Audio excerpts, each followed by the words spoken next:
அனைவருக்கும் வணக்கம். புதன்கிழமை தேய்பிறை பஞ்சமி தினத்தன்று ஒரு 5 செம்பருத்தி இலை இருந்தாலே போதும். இந்த மாதிரி நீங்கள் வழிபாடு செய்து பாருங்க. உங்களுக்கு நல்ல ஒரு வருமானம் அதிகரிக்க ஆரம்பிக்கும். புதன்கிழமை மாலை 6 மணிக்கு மேலே நீங்கள் பூஜை செய்வது ரொம்ப சிறப்பாக இருக்கும். வருமானம் அதிகரிக்க எப்படி நம்ம வழிபாடு செய்ய வேண்டும் அப்படிங்கிறத பார்க்கலாம். இப்போ பார்த்தீங்கன்னா இதற்கு தேவையானது 5 செம்பருத்தி இலை தேவை. ஒரே ஒரு செம்பருத்தி பூ தேவைப்படும். கட்டாயமாக இந்த இரண்டுமே நமக்கு தேவைப்படும். இந்த தேய்பிறை பஞ்சமி அப்படிங்கிறது வராகியம்மனுக்கு ரொம்ப உகந்த வழிபாடாக இருக்கின்றது.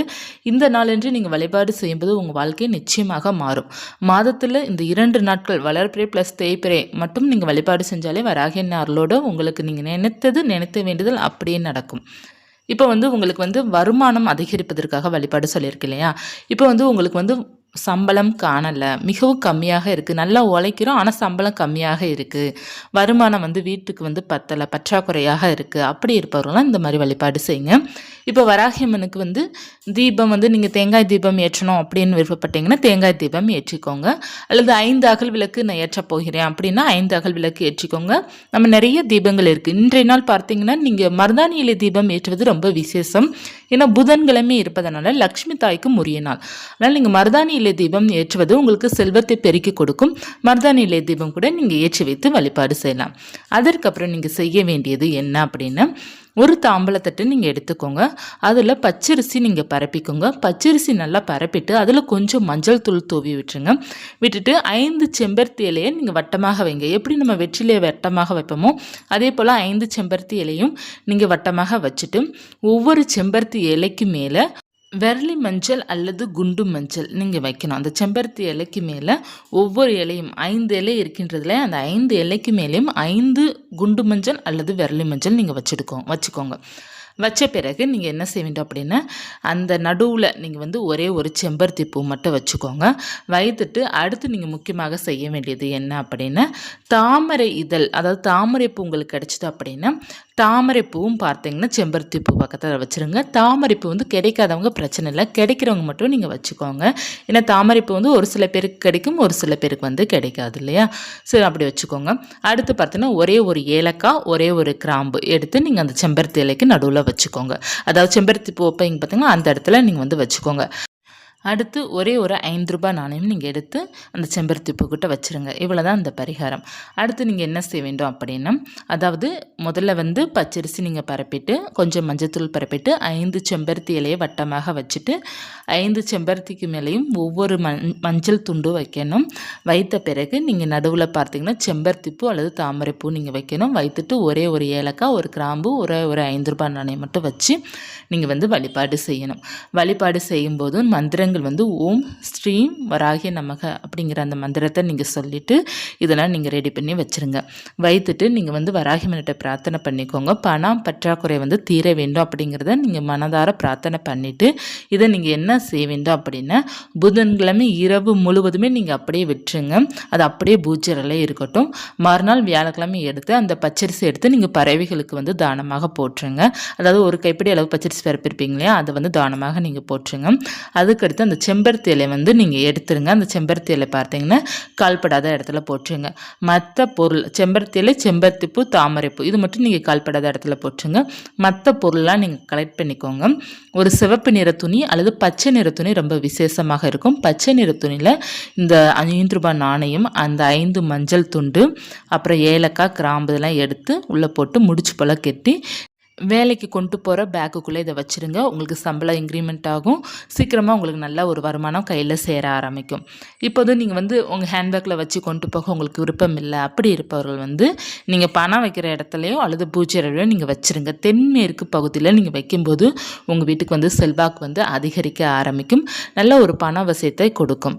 இந்த பரிகாரம் ரொம்ப எளிமையான பரிகாரம் தான். ஆனால் இதற்கு நல்ல மாற்றங்கள் வராகியனை கொடுப்பாங்க. வராகியனை அருளால் உங்களுக்கு நிச்சயமாக சம்பள உயர்வு வந்து கிடைக்கும். சீக்கிரமாகவே கிடைக்கும். கொஞ்சம் கொஞ்சமாக உங்கள் வாழ்க்கை வந்து முன்னேற்றம் கட்டாயமாக இருக்கும். உங்களுடைய பிரச்சனைகள்லாம் தீரும். அதாவது வேலை பார்க்குற இடத்துல ஏதாவது ஒரு பிரச்சனை மூலமாக கூட நமக்கு ஒரு ப்ரொமோஷன் தடுக்கப்படும், ஒரு சம்பள உயர்வு தடுக்கப்படும். யார் மூலமாக சூழ்ச்சியால் கூட தடுக்கப்படும், இல்லைன்னா ஏதாவது நம்ம நேரத்துக்காக கூட தடுக்கப்படும். இந்த மாதிரி இருக்கும்போது இந்த பரிகாரம் உங்களுக்கு நல்ல ஒரு பலனை கொடுக்கும். இதை வந்து நீங்கள் கட்டாயமாக செய்து பாருங்கள். பணம் பற்றாக்குறை இருப்பவர்கள் அனைவருமே செய்து பாருங்கள். நிச்சயமாக பணம் பற்றாக்குறை வந்து நீங்கும். வேலைக்கு போகிறவங்களும் இதை செய்யலாம். இல்லை நான் வேலைக்கு போகலை, வீட்டில் தான் இருக்கிறேன், ஆனால் எனக்கு வந்து பணம் வந்து வீட்டில் ஆளுங்க வந்து தரமாட்டேங்கிறாங்க, அப்படி இருப்பவர்களும் நீங்கள் செய்யும்போது உங்களுக்கு வந்து உங்கள் கைக்கு தானாக பணம் சேர ஆரம்பிக்கும்.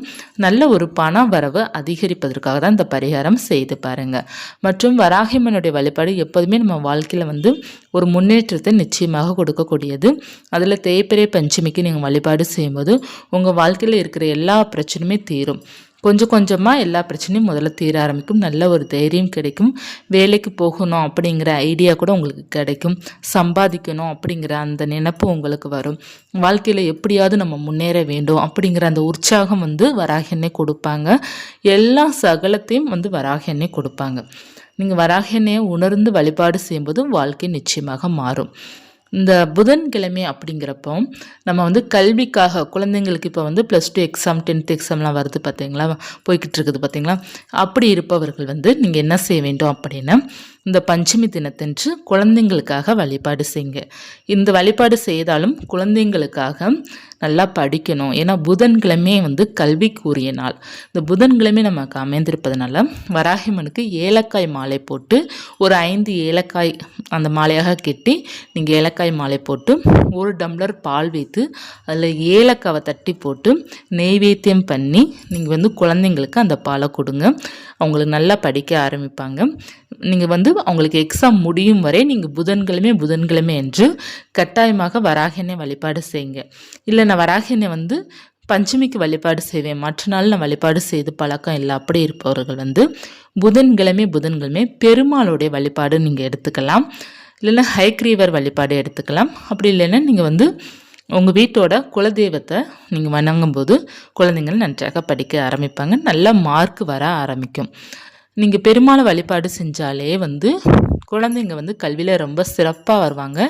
புதன்கிழமை எந்தெந்த குழந்தைங்களாம் 10th +2 எக்ஸாம் எழுதுகிறாங்களோ அவங்களுக்காக நீங்கள் வந்து தொடர்ந்து புதன்கிழமை வந்து வழிபாடு செய்து பாருங்கள். வாழ்க்கை நிச்சயமாக அவங்களுக்கு ரொம்ப நல்லா அமையும்.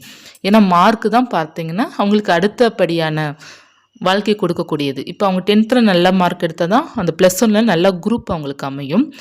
+2 நல்ல மார்க் எடுத்தால் தான் அவங்களுடைய ஃப்யூச்சருக்கான வாய்ப்பே கிடைக்கும்.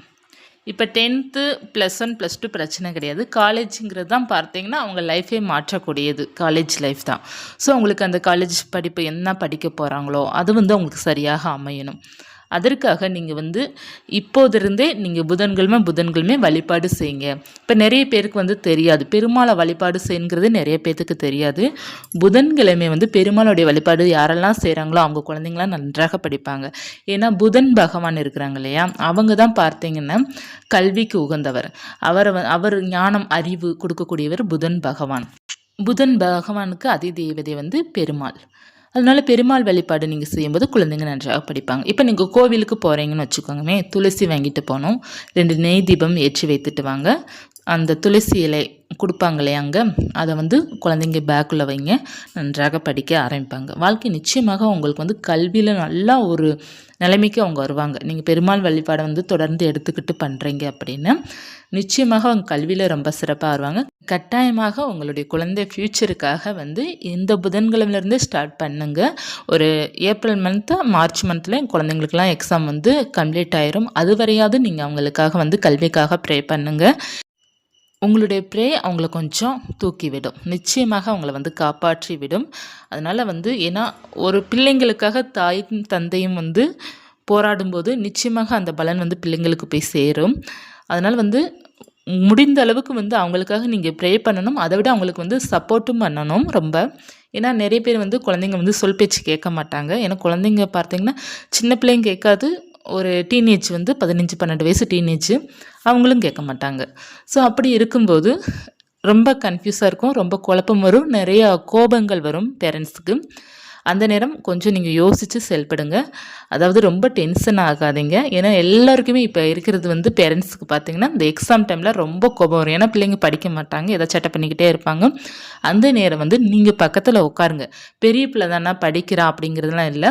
பெரிய பிள்ளைங்க பார்க்க தான் பெரிய பிள்ளைங்க. ஆனால் அவங்களுடைய மனசு பார்த்தீங்கன்னா குழந்தை போல தான் ஏதாவது அங்கிட்டு இங்கிட்டு பார்த்துக்கிட்டே தான் இருப்பாங்களே தவிர அந்த படிப்பில் வந்து கான்சன்ட்ரேஷன் பண்ணவே மாட்டாங்க. அது பெரிய பிள்ளையாக இருந்தாலும் சரி, சின்ன பிள்ளையாக இருந்தாலும் சரி. ஏன்னா படிப்புனாலே எல்லாருக்குமே பார்த்தீங்கன்னா ஒரு அலர்ஜி தான். அது வந்து நம்மளும் அந்த பதைத்தானே கடந்துட்டு வந்திருப்போம். ஸோ நம்ம எப்படி இருந்தோம் அப்படிங்கிறத வந்து நீங்கள் வந்து அதை புரிஞ்சிக்கிட்டு குழந்தைங்களுக்கு கொஞ்சம் சப்போர்ட்டாக இருங்க. பக்கத்தில் உட்காந்து ஏதாவது உங்களுக்கு வந்து அப்பப்போ உங்களுக்கு என்ன தேவையோ அதை செய்து கொடுங்க. கொஞ்சம் கேர் பண்ணுங்க. கட்டாயமாக அவங்க நல்லா வந்துருவாங்க. ஓரளவு அது அவங்க வந்து மீண்டு வந்துருவாங்க. ஒரு சுமாராக படிக்கிற பிள்ளை கூட ஓரளவு வந்துருவாங்க. நம்ம திருப்தி படுற மாதிரி அவங்க மார்க் எடுத்துகிட்டு வந்துருவாங்க. அதனால் வந்து உங்களுக்கு நம்பிக்கை வேண்டும், பிறகு சப்போர்ட் வேணும், கேரிங் ரொம்ப வேண்டும். பெரிய பிள்ளை தானே படிக்கட்டும், படி அப்படின்னு சொல்லிட்டு நம்ம சத்தம் போட்டுட்டு விட்டுறக்கூடாது. கொஞ்சம் கவனமாக நம்ம இருக்கணும். திட்டவும் கூடாது. அவங்கள எக்ஸாம் டயத்தில் ரொம்ப திட்டாதீங்க. திட்டுனீங்க அப்படின்னா அவங்களுக்கு கொஞ்சம் பதட்டம் வந்துடும். நல்லா சப்போர்ட் பண்ணுங்கள். அடுத்து பார்த்தீங்கன்னா ரொம்ப முக்கியமானது வழிபாடு. பெருமாளுடைய வழிபாடு நீங்கள் எடுத்துக்கோங்க. இல்லைன்னா ஹயக்ரீவர் வழிபாடு எடுத்துக்கோங்க. எல்லார் வீட்டு பக்கத்தில் பெருமாள் ஆலயம் கட்டாயமாக இருக்கும். அங்கே போயிட்டு கூட வழிபாடு செய்யுங்க. இப்போ கோயிலுக்கு போக முடியாதவர்கள் வீட்டில் எல்லார் வீட்டில் பெருமாள் சுவாமி இருப்பாங்க இல்லையா, அவங்க முன்னாடி வைத்து வழிபாடு செய்யுங்க.